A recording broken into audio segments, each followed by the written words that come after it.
What's going on, everyone, and welcome back to the Surprise Jab podcast. I'm your host, Zach Ruger, surprising with new topics every single week and jamming you with your daily dose of UFC, and we certainly have had some big UFC news dropping today. We're going to talk about to kick off the episode, but of course, there is a new deal with CBS/Paramount Plus to host UFC events in 2026. We're going to be talking about that in just a couple seconds, but on today's episode, we are going to be recapping UFC Vegas 109, and I'm going to tell you, for an Apex event, this delivered. This was entertaining. There were finishes. I have nothing but praise for this event. We go 9-3 on predictions, bringing us to finally 215 and 111. We are now plus over 100 on predictions for the year. I know ball. That's right. It only took us until, what is it now? August. It only took us till the second week of August to get there. But hey, 215 correct picks this year, 111 incorrect. That is pretty good odds. So we're going to go through the entire card, talk about what's next for everyone on today's episode. As well, we have 3 new UFC fights to talk about with you guys to bring to your guys' attention. I am not filming this as I have learned that I really need new technology. I need a camera. I'm going to try and use my phone maybe next time I cleared up some storage. But episode 212, filming that and trying to edit it, what a disaster. It was so hard, and I've been trying to get a new YouTube video out on my personal channel, but it's just been a struggle. So all my struggles aside, we will be getting more content out as we can. But I say we waste no more time and we get right on into it with some new UFC news. And that big news is, of course, there is a new deal with Paramount Plus, and Paramount Plus is going to be the new home of all UFC pay-per-view and events in 2026. There will be 13 pay-per-views, or I guess they're just going to be called numbered events now, but we're still going to call them pay-per-views pretty much, and 30 fight nights, which 43 for the year, that is not really too different than what the UFC currently does. They usually do around 46 is the most I've seen. 40 has been the lowest I've seen, and I started watching in September 2019. So this is great. Skydance Corporation, Paramount, whatever you want to call it, is a new home, and I believe the current price is $11.99 or $12.99 a month for Paramount Plus, but with that, you'll actually get a full UFC pay-per-view and probably 2 to 3 fight nights.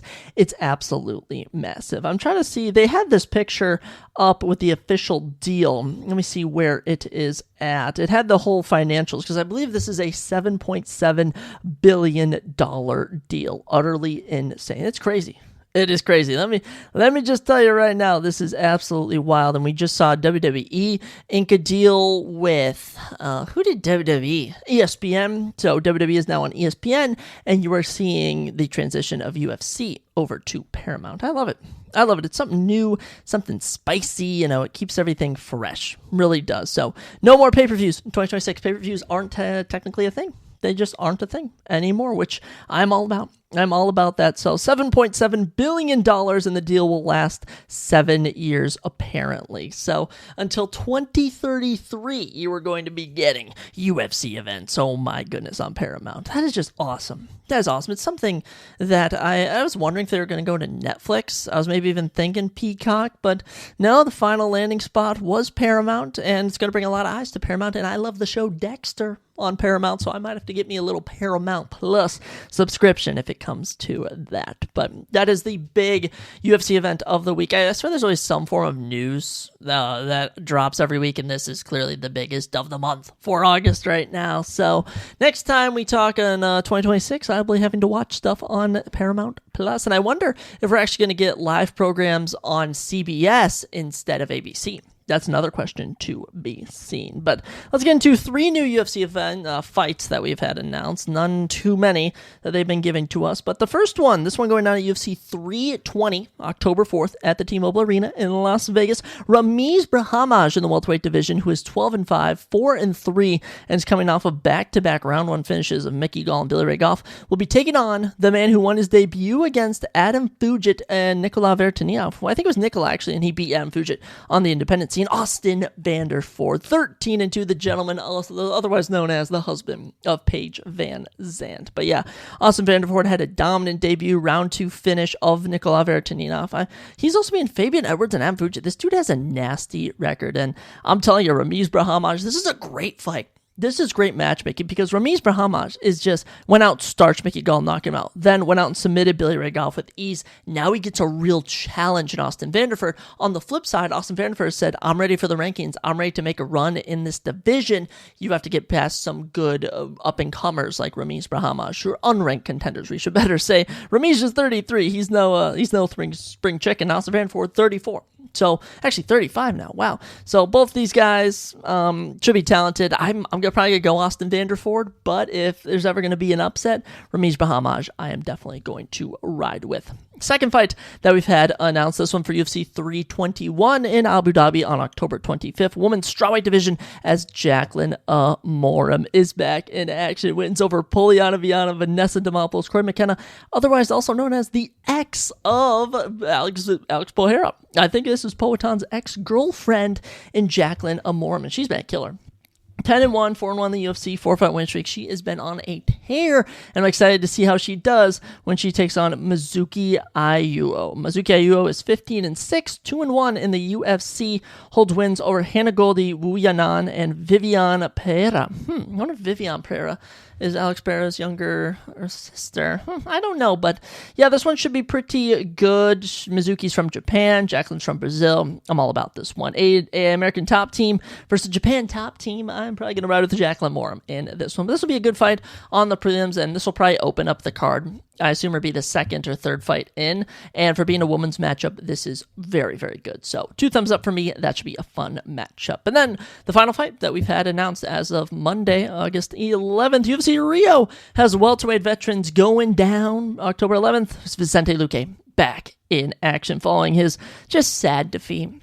Really just a sad defeat against Kevin Holland, and he just hasn't been on a tear as of late. Losing to Joaquin Buckley, going out, losing to Bilal Muhammad. It's been tough for Vicente Luque. But he takes on Santiago Ponzinibbio, 30-9 record for Santiago. And didn't Santiago get a win last time out, or did he lose? Did he get knocked out by... He got knocked out by Daniel Rodriguez, I remember, in round 3, but I can't remember if he picked up a win in between there. I don't know. He's 30-9, though, so looking to avoid... This will be his 40th professional fight. Wow, congratulations, Santiago. Santiago is 39. Vicente is, I believe, 34, if I'm thinking correctly.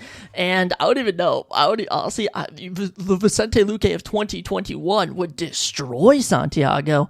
But both these guys are just a shell of their primes. It's funny to think that Vicente actually holds wins over Tyron Woodley, Bilal Muhammad, and Rafael dos Anjos Desiree, 3 welterweight champions. Santiago Ponzinibbio holds a win over Sean Strickland. Just MMA math is sometimes so goofy, and that's what I absolutely love about it. But yeah, 3 good fights coming at you. They aren't necessarily barn burners. They aren't necessarily massive matchups. But when we look at these fights put on a card, it makes the card somewhat better. So those are all your new UFC news. Those are all your new UFC fights. Let's get right on into our recap, because this was fun. This was a fun card from the get-go, and I just want to say I should have most definitely been 10-2. No, I should have just, oh man, I was fuming when we kicked off the card. Light heavyweight division, Cody Brundage, Eric McConaughey.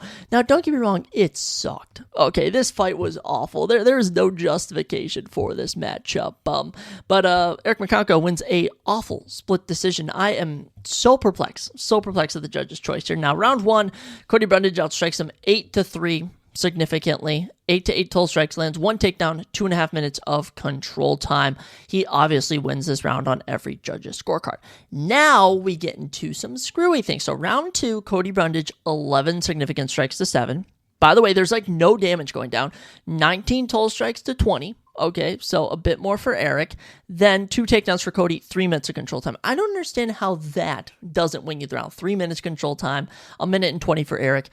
Nothing's going on. Then round 3, Eric outstrikes him 16-12, 26-16, 1 minute and 44 seconds of control time. It's awful, but it was 2-1 after the fight for Cody Brundage, and yet 2 of the judges gave round 2 to Eric McConaughey. I don't know. I was perplexed, but at the end of the day, it doesn't matter.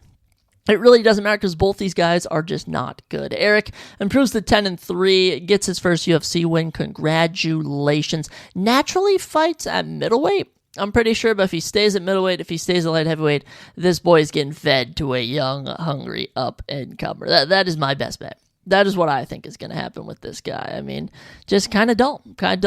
If there's someone that I could give to him, Andre Puliev. Andre Puliev just won over Nick Klein the other week.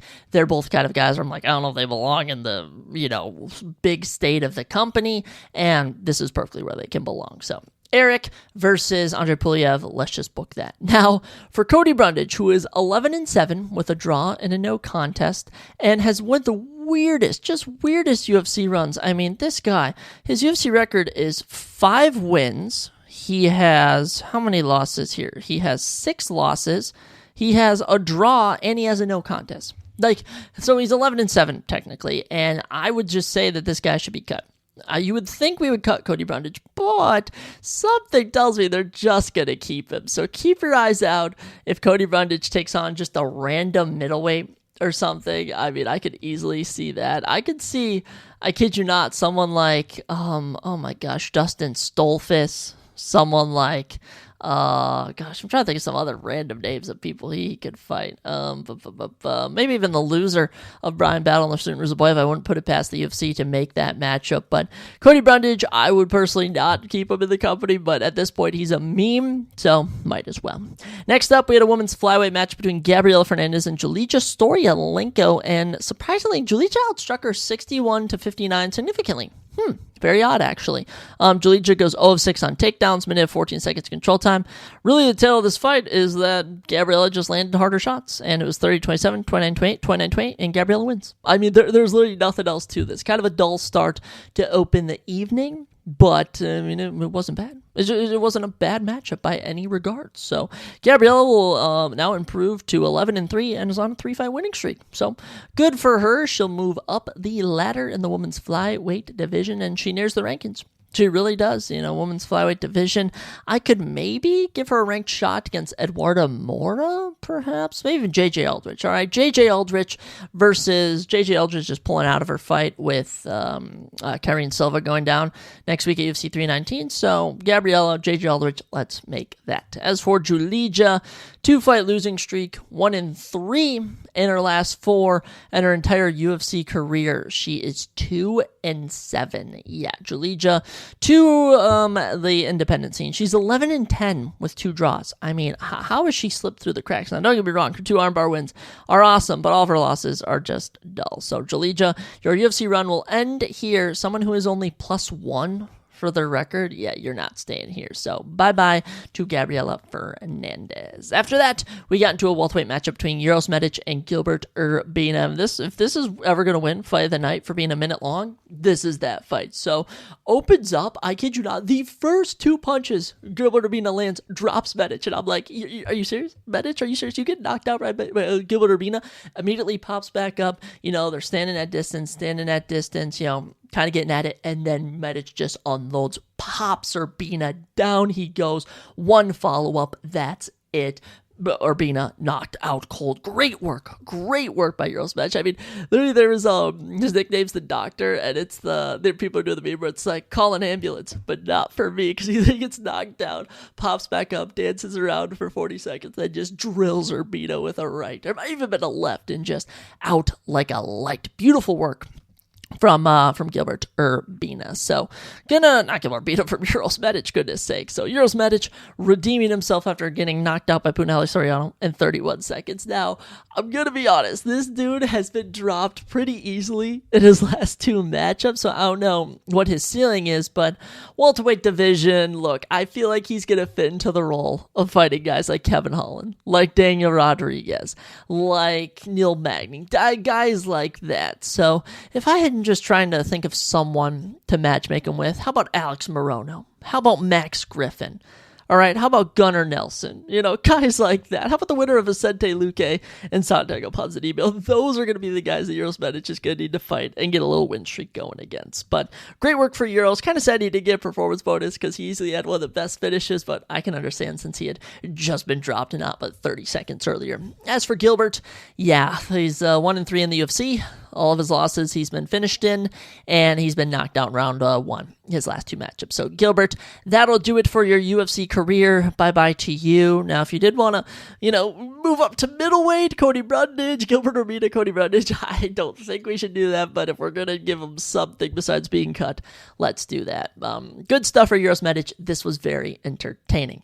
After that, the entertainment did not stop. Our first performance bonus of the evening as the number 14 Jocelyn Edwards, I can't believe I actually predicted this, knocks out Priscilla Cachoeira. I didn't even think she'd do it this easily in 2 minutes and 24 seconds, but these two, in the quick 200 seconds they had to fighting each other, 26 significant strikes to 18. These two were just going at it. And then out of nowhere, Jocelyn just clips Cachoeira. She just kind of does a little stumble real quick, falls backwards, and then boom, one little follow-up. Didn't even need a follow-up.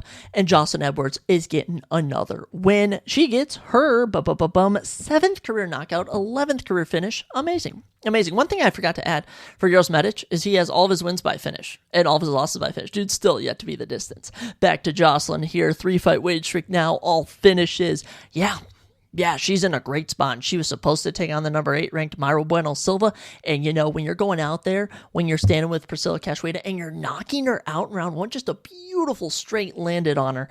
Oh my goodness, and celebrates accordingly. You're going to get a big shot. So right now she's ranked number 14.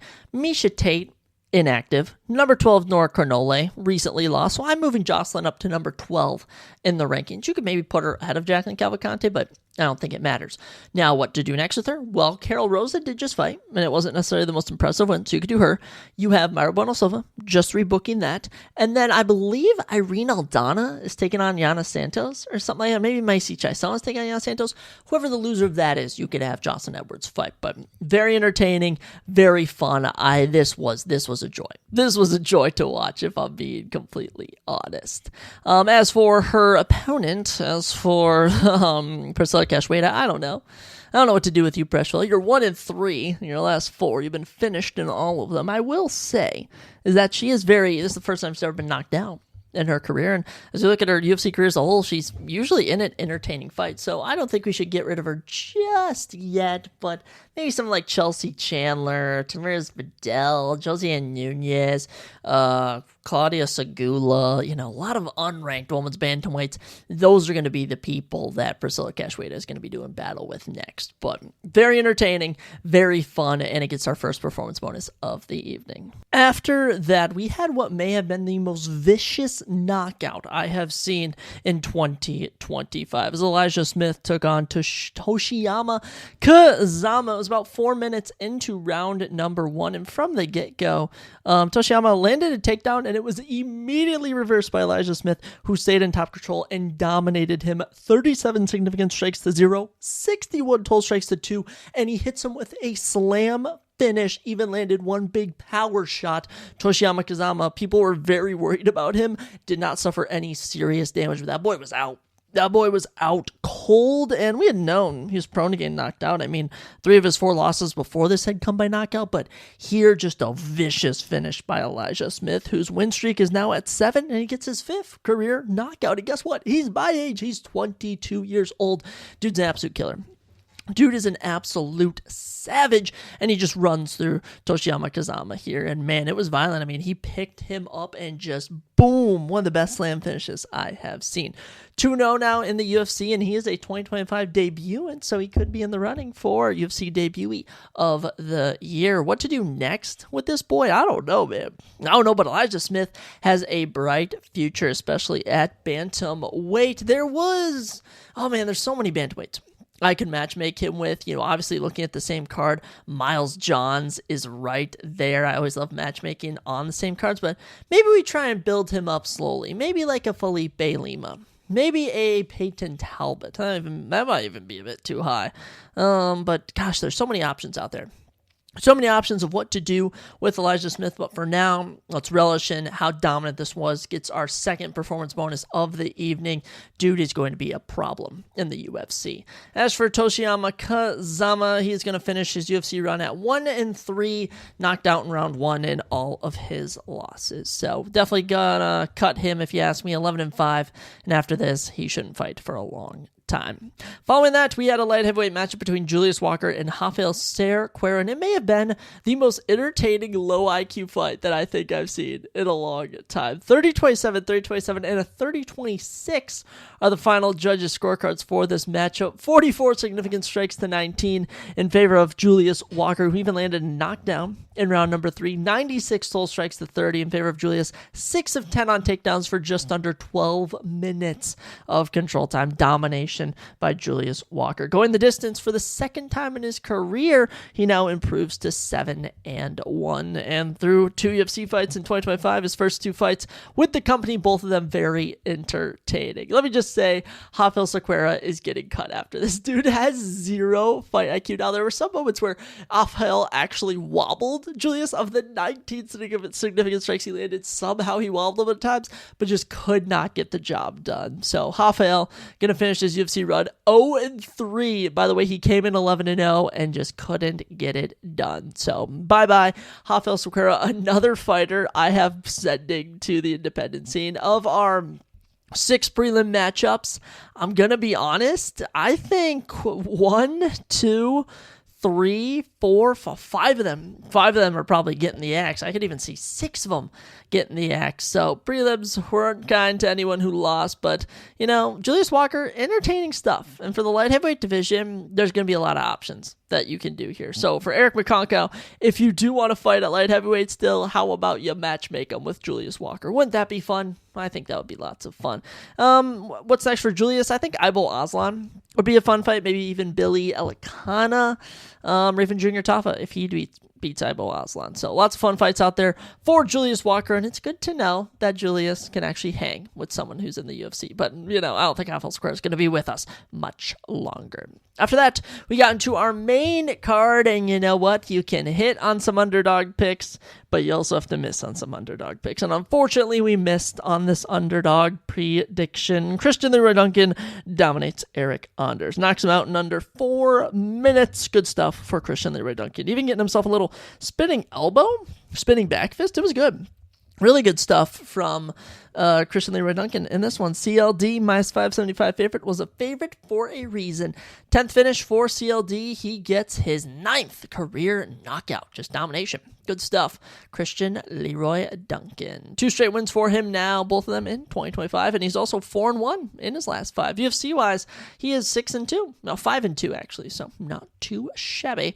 Christian, was just in his bag, taking it to Eric. He got taken down at one point, held down for just over a minute, but was able to get back up, get back to it, and keep on pushing. So good stuff for your boy. Not for your boy, Eric Anders. Your boy, actually, Eric Anders' nickname is your boy. This is actually only the 3rd time he's ever been finished of his almost 30-fight career, so that's unfortunate. Eric, there's always going to be fun middleweight matchups next for you against who? I don't freaking know. Who's a fun person? We got GM3 fighting someone coming up at UFC 319. Michael Okajacek versus GM3. Winner of that can take on Eric Anders. That's the fight that I'm going to make. Even though I think Eric Anders did he just fight him? No, actually, they've never crossed paths. Oh, they did in 2019. Yeah, let's run that back. So, Joe Mearshart, win or lose versus Eric Anders. As for Christian, 2-fight winning streak. I feel like you got to reward him some way you got to reward him. I don't necessarily know what. Maybe Jack Hermanson. Jack Hermanson versus Christian Leroy Duncan. That's the fight I'm going to make. Why? Because I can. Because I'm the matchmaker here, and that's what I think they should do next. So, Christian Leroy Duncan versus Jack Hermanson, that's what I think should be next for him. After that, 2 straight split decisions, one of which shouldn't have been and one of which should have been. First one, Gene Miles close. All right, people are going to say, robbery? Nah, this was just a close matchup. 95 significant strikes for Gene, 83 for Miles, 109 total strikes for Gene, 89 for Miles, 5 of 8 on takedowns for Miles, 3 minutes of control time. Gene goes 0-3, 56 seconds. He also attempted 2 submissions and had a reversal, so good stuff. If it was up to me, Miles took round 1, and then round 2 and 3 went to Gene. I think that's kind of what everyone decided on. Miles was very upset. Miles just could not believe that he had lost this, but I think Gene really got done in the striking, and he was defending the takedowns, and even though Miles was landing, he wasn't holding down Matsumoto by any regard. So Gene picking up the win here. He'll improve to 3-1 in the UFC, 17-1 overall at 25 years old. Dude's super dominant. Called out Rob Font for a rematch, but I think an even better option is the person, win or lose, who Rob Font is going to be fighting in Raul Rosas Jr. I think that would be a fun fight. Gene versus Raul, two young up-and-comers, both have one loss. That would be fantastic. Now, if we actually want to break them into the rankings, Kyler Phillips, Marcus McGee. Easy stuff. Either Marcus at 13 or Kyler at 14. So, Gene, big things ahead. As for Miles, I don't know, to be honest. He's 31, 2-fight losing streak. Both of them close decisions, though. I'll say that. I don't really know, though. Like, it's kind of tough. That's why I think Miles Johns versus Elijah Smith could be a fun fight, and it's a winnable fight for both guys. So, Miles versus Elijah, I love matchmaking on the same card. It's easy to do. And as for Gene, either we go balls to the wall, Rob fought Rosas Jr. winner or loser, or we just have him fight Marcus McGee or Kyler Phillips. Lots of options for Gene Matsumoto. From bantamweight to featherweight, Andre Fili took on Christian Rodriguez, and I actually can't believe this, but like there is a thing where Christian Rodriguez can beat undefeated prospects and loses to veteran fighters in the UFC, and it happened again. I can't believe it. I actually can't believe it. I picked it. You know, Andre Fili is the underdog pick. Loved it. But the fact it actually happened, crazy to see. Round one, Christian out significantly. Actually, the entire fight, Christian Rodriguez out significantly struck him, 83-64. But the power was with Fili. All the power shots were with Andre Fili, and that's what got done.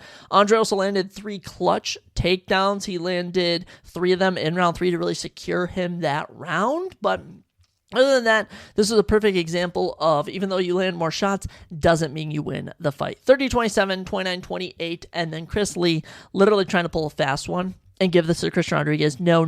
This was Andre Fili all day, and I feel good for touchy Fili. Andre Fili. Gosh, saying a lot of Filis there. Kind of crazy. 25-12 professional record now for Andre Fili, and this man has had 28 professional fights. Also has a little no contest in there. So let's get him to 30 by maybe the end of the year, early 2026. I really think he deserves it. I think he does. He's gone win-loss since April of 2022. Now, what should be next for him? It's tough to say. It's Andre Fili. He's fun. He's feisty. He does whatever he pleases. Now, for featherweight division, there's William Gomez. William Gomez is a name that comes to mind. Pat Sabatini, another name that comes to mind. Just trying to throw out random featherweights he could take on. Is Darren Elkins retired? I think he is. I think Darren Elkins is retired. Giga Chikadze, no. Calvin Kattar. How about Calvin Kattar versus Andre Fili? There we are. Calvin Kattar, Andre Fili. That's what I've settled on. As for Christian Rodriguez, I would really love to see him fight another undefeated prospect. This dude has 4 losses in his career. They're to Jonathan Pierce, Julian Erosa, Marcos Acosta, and Andre Fili. Now his wins, Austin Bashir, Isaac Duggar, Cameron St. Rose, Sister Joshua Weems. It's just funny. It's just so funny if you ask me. But he is 1-3. So he's going to need to clutch up, but if there's ever going to be an undefeated contender on the rise, looking at this upcoming season of the Contender Series, that's where we're going to be finding those matchups. So I don't know the exact name of who he's going to be fighting next, but Christian Rodriguez should fight a undefeated up-and-comer, and I will probably pick him to win that matchup. Next up, we had a women's strawweight matchup, and, it was just Yasmin Lucindo dominating Angela Hill. We tried to go with the Angela Hill upset prediction, the veteran pulling it out over to the young gun, but now Yasmin Lucindo, 30-27, 30-27. Ben Cartridge gave Angela 1 round, probably round 2. 72, Sullivan strikes 64 in favor of Yasmin Lucindo. Also goes 3 of 7 on takedowns for just under 6 minutes of control time. Dominant stuff from the 23-year-old. Really great work, really kept her composure, really hung in there, and was never really in trouble. Really, round 2, Angela Hill was landing more on the feet, but other than that, just nothing. And round 3, 4 minutes control time on the ground, closed it out. Good stuff for Yasmin Lucindo. Not an entertaining fight, but she had to pick up the win. She really did. She is now 5-2 in the UFC. Now, what's next for her? She was ranked at number 8, and I don't really know if she's looking up. I saw the name Yan Chaonin thrown around, Tatiana Suarez maybe. But if you ask me, Lupi Godinez and Jessica Andrade are fighting. I think the winner of that versus Yasmin should be what's next. Because if Lupi or Jessica win, I don't think they're ready for a top 5 opponent. And I think the winner of that versus Yasmin would be ready. So winner of that fight going down next week, actually. At UFC 319, I think we might might be getting Andrade and Lopez or Godinez. So there's you go, right there. And as for Angela Hill, she's ranked at number 12. Maybe if Loma Luke Boomy wins her next matchup, Denise Gomez wins, or even Jacqueline Amore, if she pulls it off. We mentioned her earlier. Those are a lot of things you can do with Angela Hill. But she's 40. She still keeps fighting. Good for her. Good stuff for you guys to listen to as well. Picking up the victory. Diving into our co-main event. Co-main event was Steve Erceg versus Ode Osborne at bantamweight, but this had flyweight implications. And man, clutch up of the year goes to Steve Erceg. Gets utterly surprised by the abilities of Ode Osborne in round 1, loses it, gets outstruck 17-3 significantly. Both men landed takedown, but Ode wins round 1. And then round 2, Steve keeps it close on the feet, attempts some takedowns, narrowly wins that round. That was the swing round, but round 3, Steve dominates Ode, 2 takedowns, landing ground and pound, almost landed a submission. Steve Erceg ends the fight as the dominant force. The swing round, round 2, all 3 judges see it for Steve Erceg. Good stuff, Steve. Really good stuff. Started bad, ended strong. The middle, thankfully, saved him. So Steve will remain ranked at number 10. But talk about Ode Osborne. Taking this fight on short notice. Dominant stuff from him. He looked good. He really did. And, don't judge him. He's 1-4 in his last 5. He's 13-9 professionally. But I think he has more abilities than he lets on. What's next for Ode? Unfortunately, for Ode, it's going to be some up-and-comers. It's probably going to be Jose Ochoa. It's probably going to be Azat Maksum. He's probably going to have to fight a tough guy, but hey, consider yourself blessed that you're not getting cut from the company.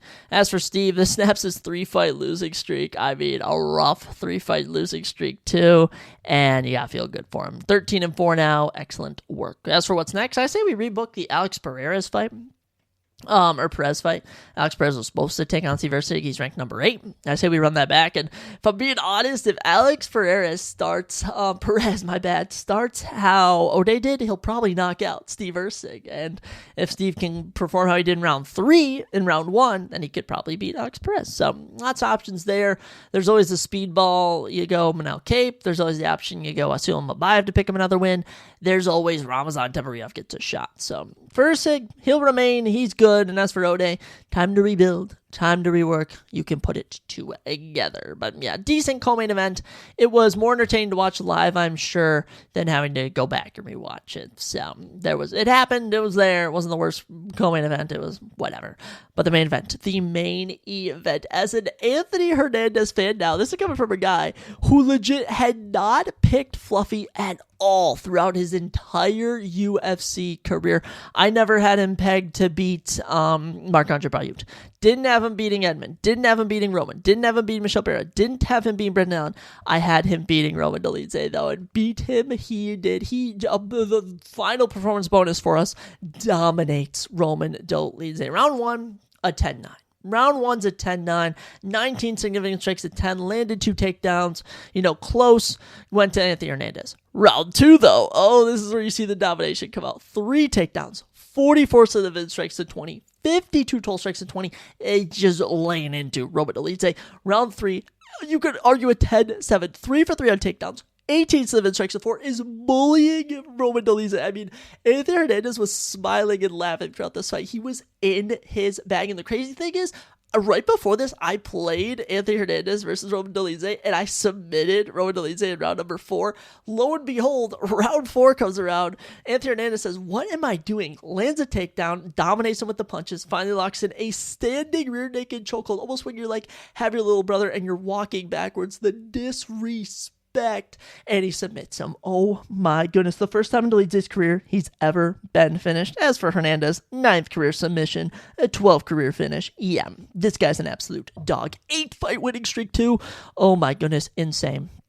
Utterly insane. I mean, I was just losing it. I was losing it. Anthony Hernandez was going crazy. Going out crazy. Totals from the fight, 91 significant strikes at 13, 120 total strikes at 39, 9 of 11 on takedowns, 7 minutes and 48 seconds of control time for Anthony Hernandez. And Buddy was ranked at where is he at now? Middleweight rankings. Pulled him up, ranked at number 10, and he just beat Dolidze. Cannonier, I mean, dude hasn't done much. I'm moving him past Cannonier.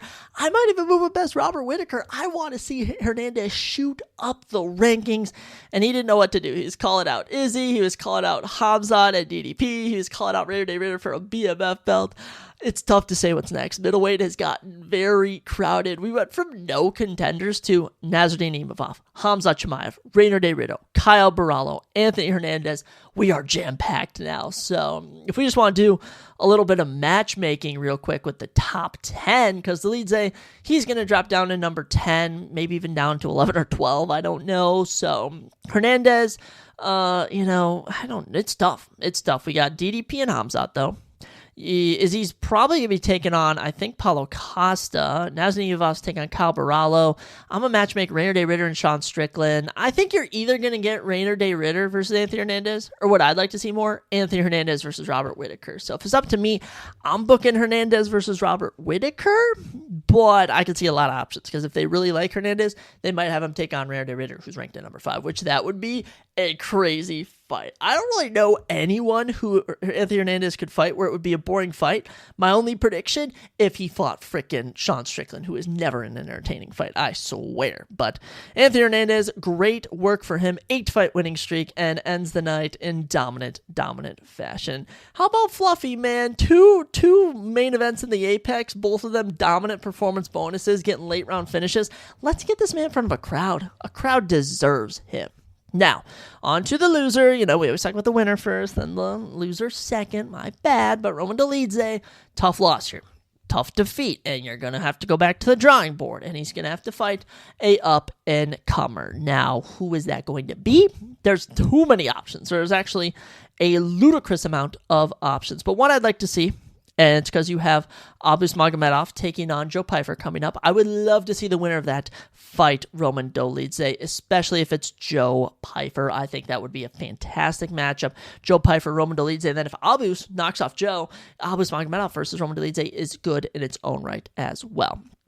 Now, one more other option, Roman Kopilov potentially, but I don't know, Bruno Ferreira maybe? I don't really think so. I really, really like the prediction for Joe Pyfer versus Roman Dolidze. That's what I would do. That's my opinion, and my opinion's the best, clearly. But yeah, Roman Dolidze, how old is he? 37? Yeah, he might have just missed the chance to get a title shot. He has strung together multiple win streaks, and then he'll get to a point where he loses a key victory, aka Marvin Vettori, aka Anthony Hernandez here. So Anthony Hernandez wins the night, in my opinion. This was a fun edition of UFC Vegas, and this is our last Apex card scheduled until at least the end of October. November and December are a mystery. If anything, we get one in November, I think, but as for now, none whatsoever. And with this new Paramount deal, I don't know if we're going to be getting many Apex cards. We might be, when did we start? Oh, we have had actually 9 this year. We've gone UFC Vegas 101 to UFC Vegas 109 now. So I will be very interested to see, where it goes from here. But UFC Vegas 109, it was a fun time. It might be the best Apex event that we've seen this entire year. So with that, I shall send you all on your way. My dogs are going crazy, which is my key to feed them. And I hope all you guys listening to this, you guys had some food. And the next time you come back, you can eat as well. Eat on the knowledge of MMA. No, the next time we talk, UFC 319 predictions. I'm so excited. But with that, I send you all on your way, and I will catch you next time on the Surprise Jab Podcast.